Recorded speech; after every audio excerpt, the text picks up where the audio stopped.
Assalomu alaykum hurmatli tumanimiz aholisi va mehmonlar.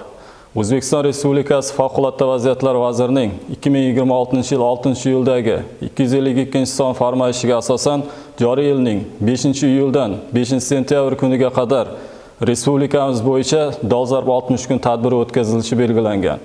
Tadbir davomida quyidagi bajarilishi kerak bo'lgan asosiy yo'nalishlar belgilab olingan. Ya'ni yakka tartibdagi uylar hamda ko'p kvartirali uylarda elektr energiyasi, tabiiy hamda suyultirilgan gazdan to'g'ri foydalanish, yong'in xavfsizligi talablariga rioya etilishini o'rganish, mavjud qoidabuzarlik va kamchiliklarni bartaraf etish choralarini ko'rish, ta'lim tashkilotlari, sog'liqni saqlash muassasalari va boshqa ijtimoiy soha hamda iqtisodiyot obyektlarida yong'in xavfsizligini ta'minlash bo'yicha profilaktik ko'riklar o'tkazish, elektr energiyasi ta'minoti obyektlarida xavfsizlik texnikasi, sanoat va yong'in xavfsizlik qoidalariga rioya etilishini o'rganish va mavjud kamchiliklarni bartaraf etish choralarini ko'rish, savdo komplekslarida hamda odamlar ko'p yig'iladigan maskanlarda yong'in xavfsizlik talablariga rioya qilishni ta'minlash, yonish, portlash va xavfli ishlab chiqarish hamda yirik qurilish obyektlarida yuzaga kelishi mumkin bo'lgan yong'inlar va boshqa texnogen xususiyatli favqulodda vaziyatlarning oldini olish.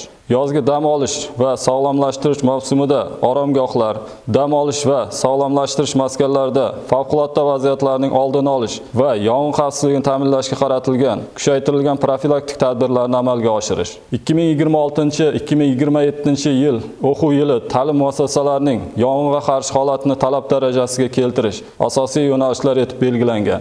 Aziz yurtdoshlar, Hazorasp tuman favqulodda vaziyatlar bo'limi sizlarni ushbu dolzarb 60 kun profilaktik tadbirlarda faol ishtirok etishga, xavfsizlik qoidalariga rioya qilish hamda favqulodda vaziyatlarning oldini olishga mas'uliyat bilan yondashishga chaqiradi. E'tiboringiz uchun rahmat.